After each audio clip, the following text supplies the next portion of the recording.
আমরা সবাই খুব কমন একটা শব্দ ব্যবহার করি, very. Very good, very tired, very angry. কিন্তু তুমি কি জানো নেটিভ ইংলিশ স্পিকার্স ভেরি শব্দ খুব কম ব্যবহার করে। আজকের ভিডিওতে আমি দেখাবো ভেরি বাদ দিয়ে কিভাবে স্মার্ট এবং পাওয়ারফুল ইংরেজি বলা যায়। সব এক্সপ্রেশন থাকবে বাংলায় আর উদাহরণ থাকবে ইংরেজিতে, অনলি অন বংলি 60। আমরা বলি দিস ইজ ভেরি গুড, কিন্তু এর বেটার ভার্সন কি? Excellent or amazing or fantastic. Your result is excellent. That movie was amazing. You did a fantastic job. Very good তো খুব ভালো, কিন্তু এক্সেলেন্ট বা অ্যামেজিং বা ফ্যান্টাস্টিক অনেক বেশি ন্যাচারাল। ভেরি টায়ার্ডের বেটার ইংলিশ কি হবে? Exhausted or worn out. I am exhausted after work. I am completely worn out. Very tired বললে ইংলিশ বেসিক শোনায়, কিন্তু এক্সস্টেড বললে কনফিডেন্ট শোনায়। ভেরি এংরির পরিবর্তে ব্যবহার করতে পারো এক্সট্রিমলি আপসেট অথবা ফিউরিয়াস।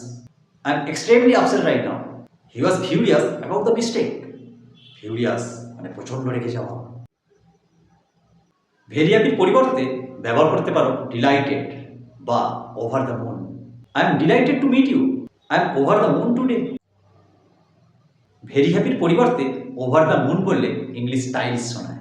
ভেরি স্যাড বলো না, বলো হার্ট ব্রোকেন বা depressed. She is heart broken, he feels depressed this days. Sad মানে কিন্তু ডিপ্রেসড নয়, ডিপ্রেসড মানে লং টাইম স্যাডনেস। তাহলে আমরা দেখলাম ভেরি গুডের পরিবর্তে এক্সেলেন্ট, ভেরি টায়ার্ডের পরিবর্তে এক্সস্টেড, ভেরি এংরির পরিবর্তে ফিউরিয়াস, ভেরি হ্যাপির পরিবর্তে ওভার দ্য মুন আর ভেরি স্যাডের পরিবর্তে হার্ট ব্রোকেন। এই 5টা চেঞ্জ করলেই তোমার ইংলিশ স্পিকিং ইনস্ট্যান্টলি আপগ্রেড হবে। যদি ভিডিওটা হেল্পফুল লাগে তাহলে লাইক করো, বন্ধু বান্ধবদের সঙ্গে শেয়ার করো আর সাবস্ক্রাইব করো বংলি 60।